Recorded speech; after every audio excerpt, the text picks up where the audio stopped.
오늘 이 시간 사랑 없이는 예배도 없다, 사랑 없이 예배도 없다라는 제목으로 하나님 말씀 함께 나눠보도록 하겠습니다.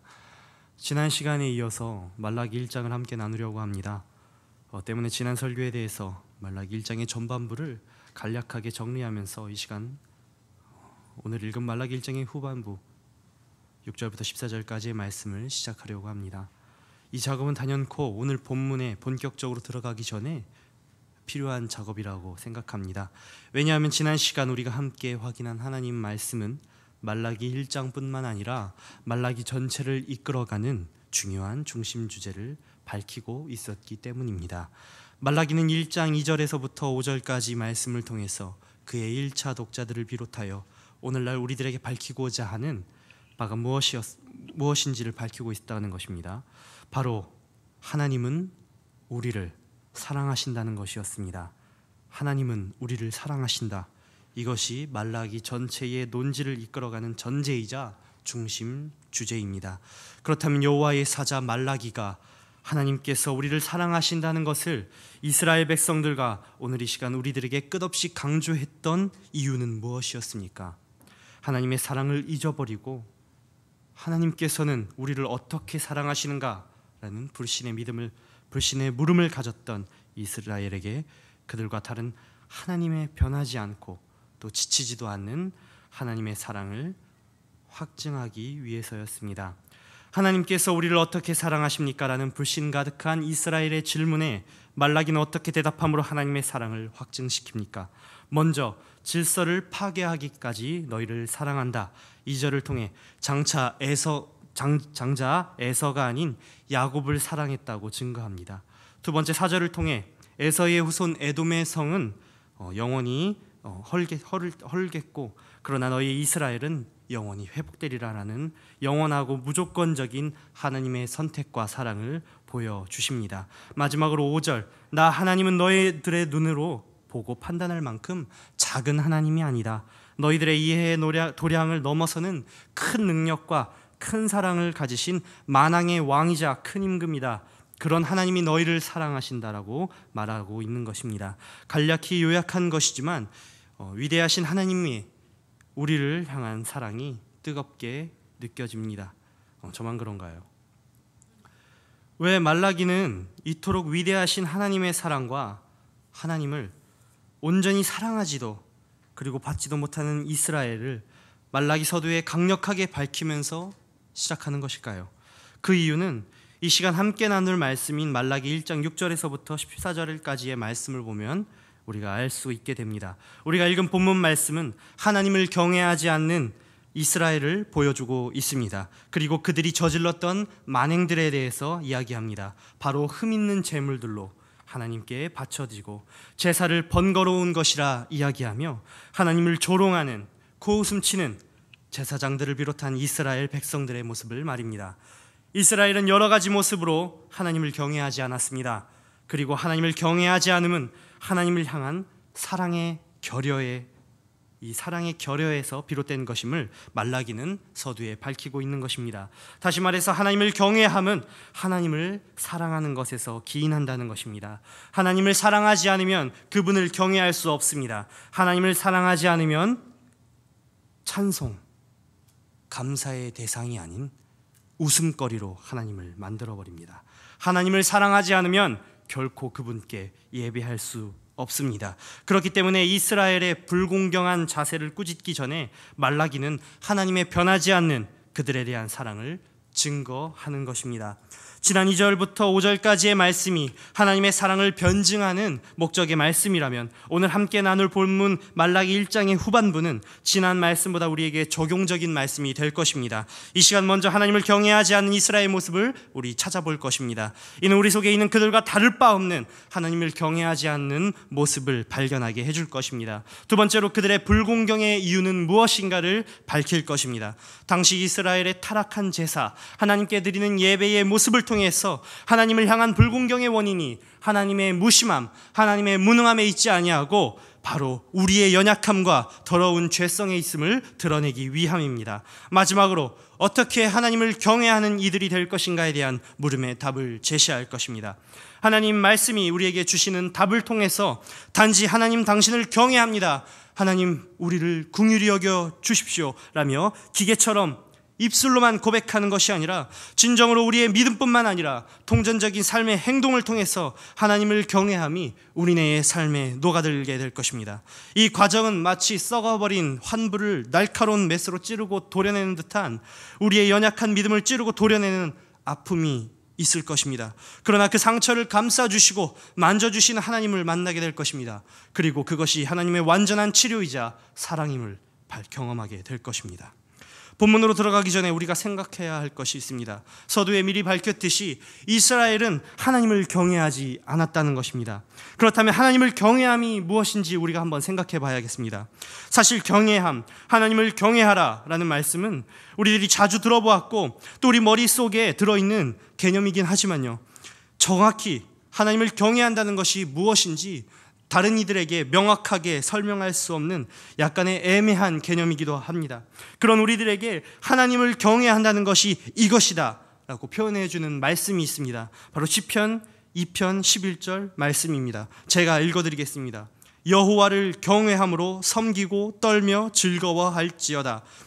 이 말씀 속에는 하나님을 경외함으로 섬기는 것에 두 가지 상반되어 보이는 모습이 드러납니다. 첫 번째는 두려워 떤다라는 표현이고요, 두 번째는 기뻐한다라는 표현입니다. 하나님을 경외하는 자에게 있어서 결코 어울릴 수 없는 두려워 떤다라 기쁨, 이 두 가지의 모습이 보여진다라는 것입니다.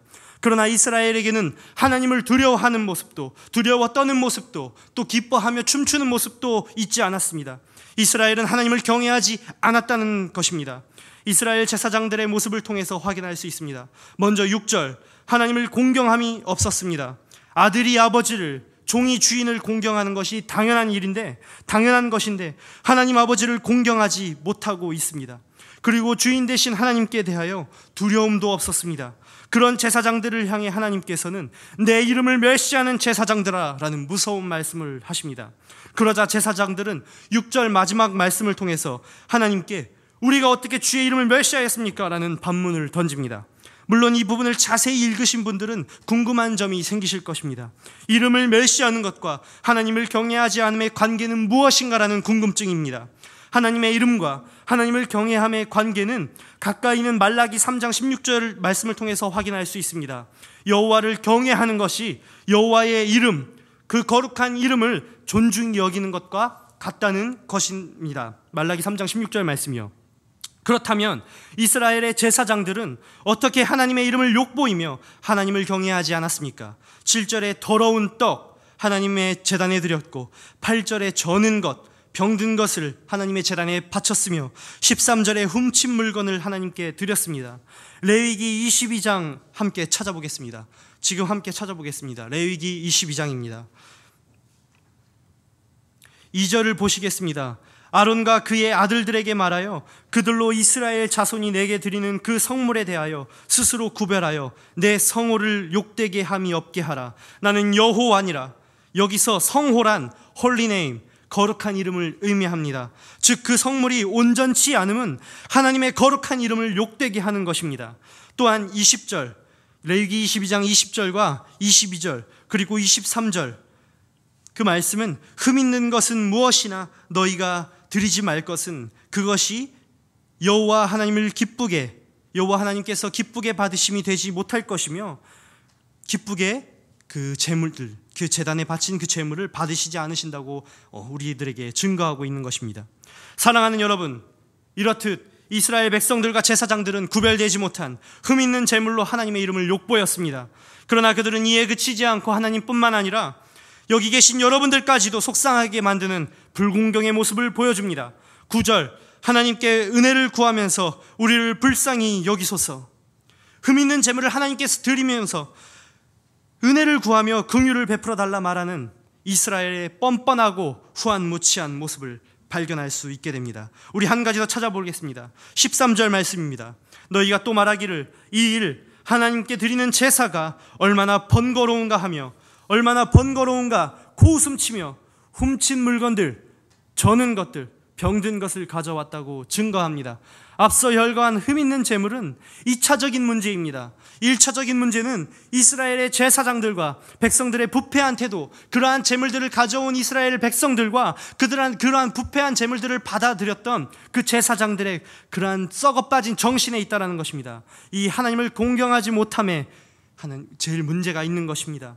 이들이 이토록 하나님을 경외하지 못하고 뻔뻔하며 하나님을 욕보이고 초라하게 만들었던 이유가 무엇이었습니까? 그들은 크신 하나님, 위대하신 하나님을 잊었기 때문입니다. 이런 그들을 향한 하나님의 깊은 탄식이 오늘 본문을 읽는 우리에게 더 큰 아픔을 줍니다. 말씀으로 확인하겠습니다. 8절, 너희들이 가지고 온 그 흠있는 재물을 총독에게 드려보라는 말라기의 말을 우리가 확인할 수 있습니다. 총독이라는 실제적인 예의 등장은 우리가 하나님의 마음을 이해하는 것에 대해서 도움을 줍니다. 그러나 이 말씀을 더 깊이 우리가 묵상해 보면요, 이런 실제적인 예를 들어 말씀하시는 하나님이 너무나도 초라해지지 않습니까? 만군의 여호와 하나님이신데, 만왕의 왕이신데, 이 세상에 큰 임금 되시는 하나님이신데, 정말 나의 하나님이신데, 전능하신 하나님이신데, 한 나라의 왕도 아니고 고작 그 지역을 지배하던 총독, 그 사람을 예로 들면서 말씀하시는 하나님의 간절함이 여러분들은 느껴지시냐는 것입니다. 하나님의 이 애처로움은, 하나님의 이 초라함은 10절에도 드러납니다. 10절, 헛된 재물들을 내 제단 위에 불사르지 못하도록 차라리 성전문을 닫았으면 좋겠다. 그렇게 말씀하신 하나님을 볼 수 있습니다. 성전문을 닫는다는 말씀이 무엇을 의미합니까? 차라리 단절이 나았을 것이라는 이야기입니다. 이스라엘 백성들을 보면서 하나님이 느끼셨던 그 속상함이 느껴지십니까? 너희들의 그 헛된 재물, 그 가짜 공경을 받을 바에야 차라리 너희들과 관계를 맺지 않겠다, 너희들의 얼굴을 보지 않겠다 하신 하나님의 그 속상함이 느껴지시냐는 것입니다. 마지막으로 하나만 더 확인해 보겠습니다. 11절, 해 뜨는 곳에서부터 해 지는 곳까지 내 이름이 크게 될 것이라. 그리고 내 이름이 이방 민족에서 크게 될 것이라고 말씀하시는 말씀입니다. 어디서 많이 듣던 말씀이죠. 우리 세교회 성도님들이 좋아하시며 부르는 율동 찬양의 가사입니다. 그 찬양을 부르실 때 기쁘고 즐겁지만 이 본문 말씀을 확인하면요, 우린 눈물을 흘리며 불러야 되는 찬송입니다. 이스라엘 백성들아, 나는 해 뜨는 곳에서부터 해 지는 데까지 모든 이방 민족들 역시 내게 예배하며 나아오는 만왕의 왕 하나님인데, 내 이름을 찬양하는 하나님인데, 그런데 너희가 나한테 이래도 되는 것이야 하는 하나님의 속상을 표현한 말씀입니다. 사랑하는 여러분, 여러분들은 전능하신 하나님을 이토록 초라하게 만드는 이스라엘을 보면서, 그들의 제사장들을 보면서 어떤 생각이 드십니까? 나의 하나님을 욕보이는 이스라엘을 보며 화가 나십니까? 그들에게 만군의 여호와 되신 하나님임을 스스로 밝히시는 모습이, 그 하나님의 모습이 애처롭게 느껴지십니까? 화가 치밀어 오르죠. 안타까움에 하나님과 같이 이스라엘아 탄식하는 분들도 계실 것입니다. 그러나 저는 이 말씀을 읽을 때요, 감히 그러지 못했습니다. 왜냐하면 저도 이 제사장들을 비롯한 이스라엘 백성들과 같이 하나님을 경외하지 않았던, 그리고 지금도 하나님을 경외하지 않는 그 이름을 멸시하는 자, 그 이름을 멸시하는 자 중 하나이기 때문입니다. 사랑하는 여러분, 오늘 이 시간 우리 자신을 한번 되돌아봅시다. 하나님께 드리는 우리의 예배 속에서 보여지는 불경건의 모습이 나는 전혀 없다고 고백할 수 있는 분이 여기 계십니까? 우리도 하나님께 흠 있는 제물들을 바치며 긍휼히 여겨달라 뻔뻔하게 은혜를 구하는 그런 사람들 아닙니까? 또한 위대하신 하나님을 함부로 축소시키고 총독과 같은 이 세상의 위정자들보다 못한 존재로 우리의 하나님을 섬기고 있지 않습니까? 우리가 하나님을 지각 없이 무지한 가운데서 섬긴다면 그것은 눈먼 것을 하나님 앞에 제물로 바치는 것입니다. 우리가 아무 생각 없이 부주의하게 하나님을 섬기고 냉정하고 무덤하며 별 감정 없이 하나님을 섬긴다면 그것은 병든 것을 하나님께 드리는 것입니다.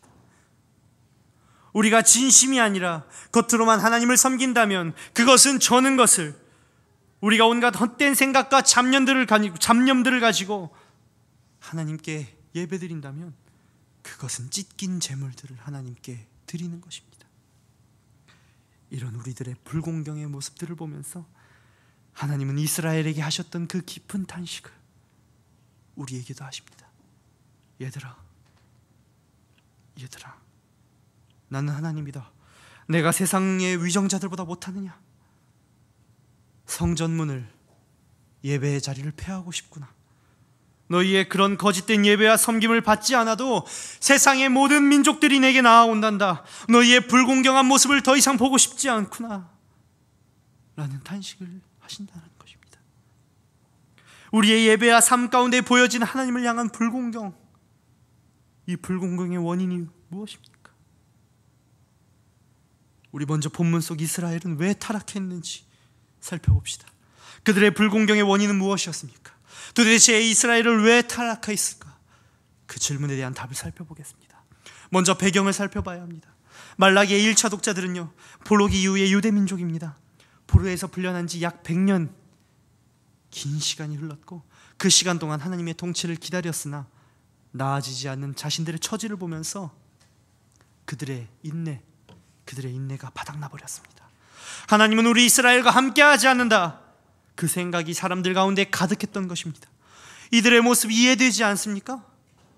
하나님께서 택한 백성들인데 하나님께 순종하면서 계속 기다리면 될 것을 기다리지 못하고 하나님을 믿지 못하는 이스라엘 백성들이 한심해 보이십니까? 우리들은 어떠합니까? 100년은커녕 100일, 아니 100분도 기다리지 못하며 하나님은 왜 내 기도를 들어주시지 않는 것인가? 하나님은 나를 사랑하지 않는 것이 분명해라며 불평, 불만을 내뱉는 이들이 누구입니까?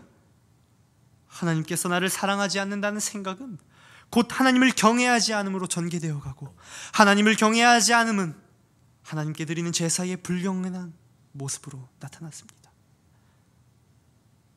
하나님을 경외하지 못하게 되는 두 번째 이유가 무엇입니까?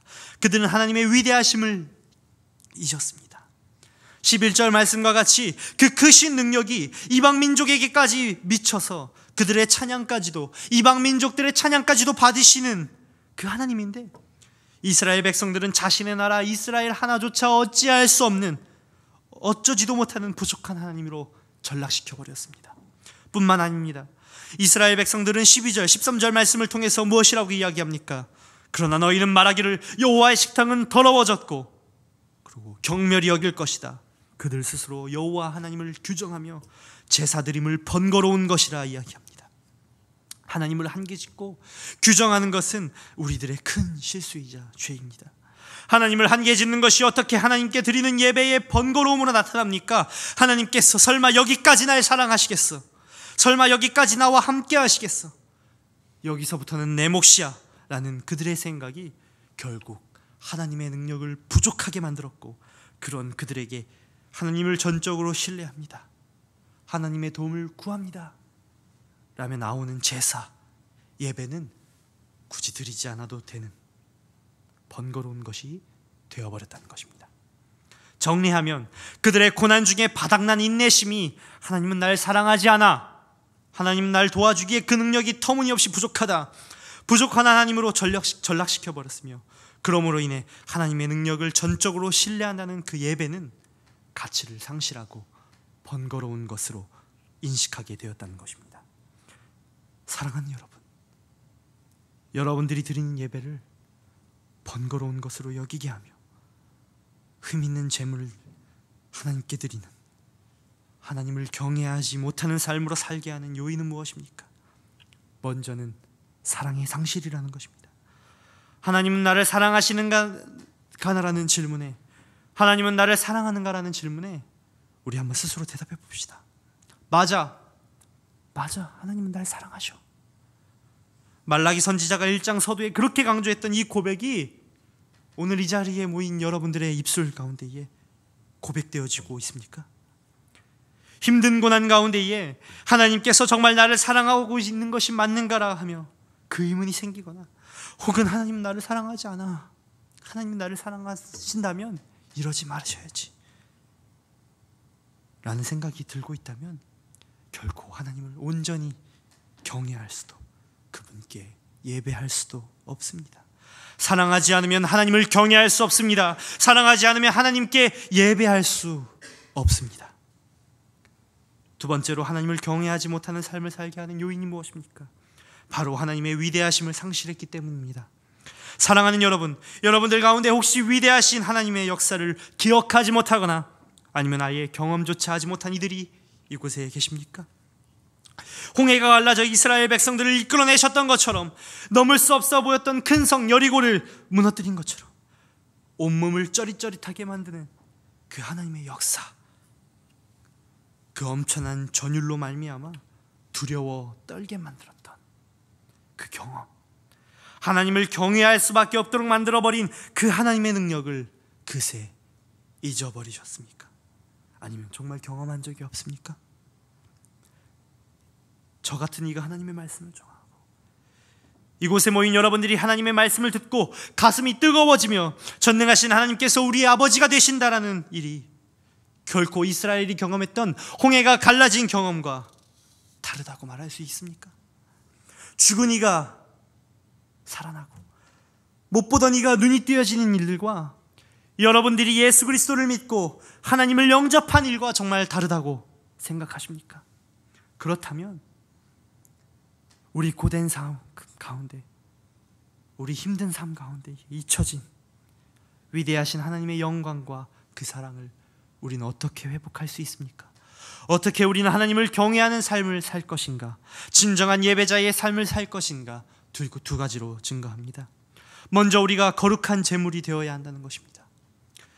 우리가 하나님께 드리는 제물은 8절 말씀 희생제물입니다. 희생제물이란 무엇입니까? 그것은 우리가 귀하게 아끼는 것을 포기함으로써 하나님께 대한 우리의 사랑을 그리고 헌신을 드러내는 것입니다. 그렇다면 우리가 거룩한 제물이 되어야 한다라는 말씀은 무엇입니까? 그것은 하나님께 진정한 사랑의 헌신을 드리는 것입니다. 이스라엘 백성들이 드린 흠 있는 동물들을 제물로 하나님께 드려진 것은 쓰레기통에 들어있는 오물을 남의 생일 선물로 주는 것과 같습니다.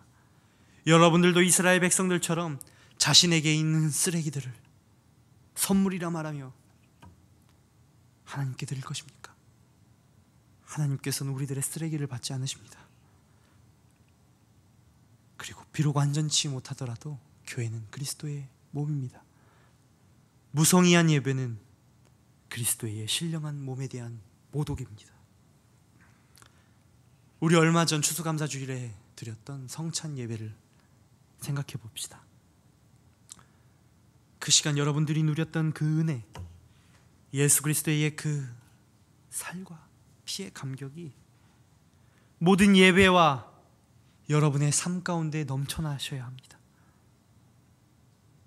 단지 그 예배의 시간으로 멈춰서는 안 됩니다. 그 감격을 가지고 예배드리고 그 감격을 가지고 살아가는 것이 여러분들이 거룩한 산 제물로 살아가는 것입니다.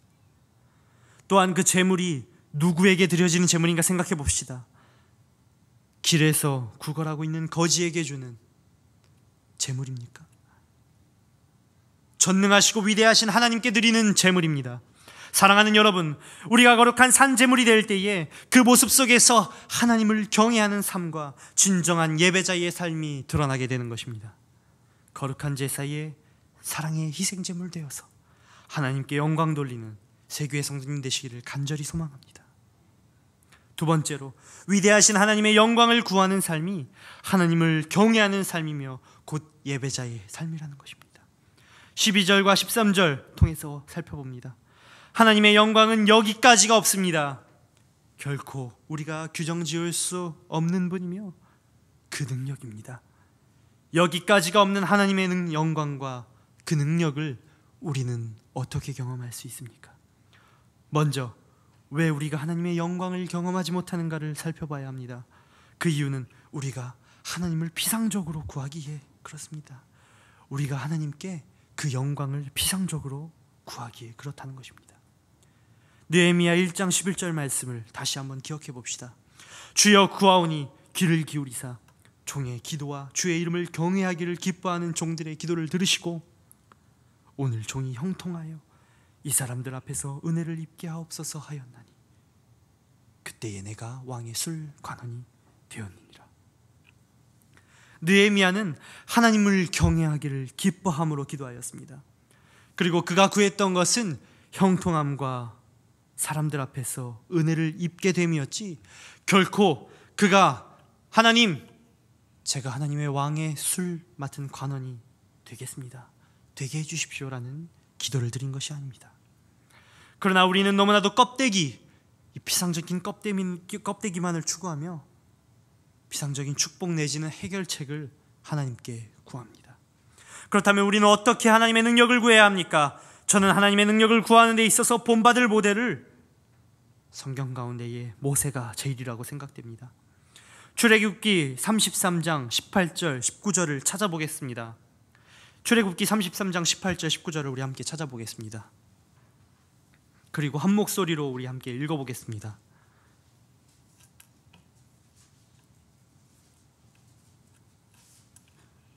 우리 함께 읽겠습니다. 모세가 이르되 원하건대 주의 영광을 내게 보이소서. 여호와께서 이르시되 내가 내 모든 선한 것을 내 앞으로 지나가게 하고 여호와의 이름을 내 앞에 선포하리라. 나는 은혜 베풀 자에게 은혜를 베풀고 긍휼히 여길 자에게 긍휼을 베푸느니라. 아멘. 모세는 하나님께 무엇을 구했습니까? 하나님의 영광을 내게 보여달라고 했습니다.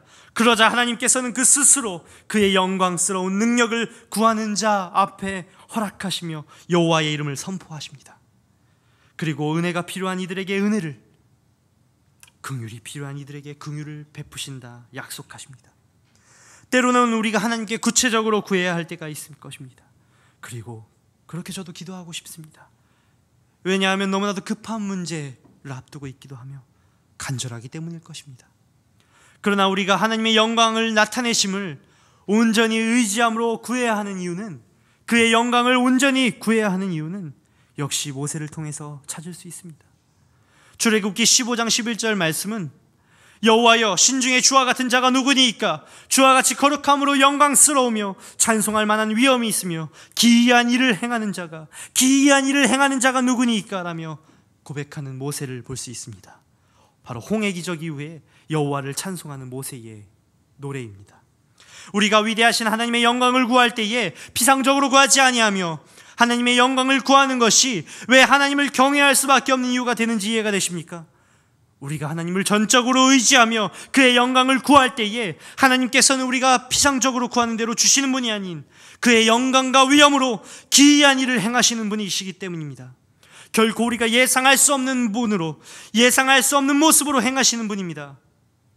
우리의 예상을 뛰어넘는 놀라움으로 일하시는 하나님이시기 때문에 우리는 그의 영광을 구하는 것입니다. 그렇기 때문에 하나님의 역사하심은 두렵고 떨리는 전율이 일어나는 것입니다. 경외함의 두 가지 특징을 처음에 말씀드렸습니다. 무엇이었습니까? 바로 두려움과 기쁨이었습니다. 그렇다면 이 두렵고 떨리는 하나님의 역사하심이 언제 우리에게 기쁨이 됩니까? 그것은 바로 위대하신 여호와의 영광이 바로 나에게, 여러분에게, 그리고 우리 모두에게 임할 때에 우리는 모세와 미리암과 이스라엘 백성이 소고치며 춤췄던 것처럼 기뻐함을 누리게 되는 것입니다. 비상적인 껍데기 같은 결과물들을 구하는 것이 아닌 위대하신 하나님의 역사하심을, 하나님의 영광을 구함으로 하나님을 경외하지 않을 수 없게 되는, 위대하신 하나님의 역사하심을 보며 떨며 기뻐하게 되는 그 은혜와 축복을 누리게 되는 사랑하는 세교회 성도님들 되시기를 간절히 소망합니다. 말씀을 정리하겠습니다. 말라기 1장 6절부터 14절까지의 말씀을 통해서 하나님을 향한 이스라엘 불공경의 모습들을 확인했습니다. 하나님을 경외하지 않는 이스라엘의 그 패역한 모습들을 확인했습니다. 그들은 흠 있는 제물들을 통해서 또 하나님께 드려지는 제사가 번거로운 것이라 말하며 하나님을 향한 불만과 불평을 쏟아냈습니다. 이를 통해 우리 속에 있는 그들과 다를 바 없는 하나님을 경외하지 않는 우리들의 모습들을 발견하게 되었습니다. 우리 역시도 이 더러운 죄성을 숨길 수 없어서 하나님께 불의한 제물로, 그리고 하나님을 사랑하지 않는 태도와 마음으로 예배의 자리에 나와서 전능하신 하나님을 기만했습니다. 하나님께서는 그런 우리들의 제사를, 예배를 받지 않으신다 말씀하십니다. 그들의 그토록 하나님을 경외하지 않았던 제사를 드린 이유가 무엇이었습니까? 당시 이스라엘의 타락한 제사, 하나님께 드리는 불공정한 예배는 하나님의 무심함과 무능함에 있지 않고 하나님을 사랑하지 않았던 이스라엘의 연약함에 기인했던 것입니다. 그리고 하나님의 위대하심을 잊었음에 있음을 우리가 발견하게 되었습니다. 하나님을 사랑해야 하나님을 경외할 수 있습니다. 하나님을 사랑해야 그분이 두려울 수도, 그분을 온전히 기뻐할 수도 있게 됩니다. 그리고 하나님을 사랑해야 하나님께 진정한 예배를 드릴 수 있습니다. 마지막으로 어떻게 하나님을 경외하는 이들이 될 것인가에 대한 물음에 답을 제시했습니다. 먼저는 우리가 거룩한 산제물이 되어야 한다 말씀했습니다. 우리는 하나님께 드리는 거룩한 제사의 희생제물입니다. 희생제물에는 사랑의 헌신이 있어야 합니다. 하나님께 드리는 제물입니까? 하나님께 드리는 제물입니다. 결코 쓰레기통에 오물을 들여서는 안 됩니다. 최고의 하나님께 최고의 헌신, 최고의 사랑을 드리는 세교의 성도님들 되시길 소망합니다.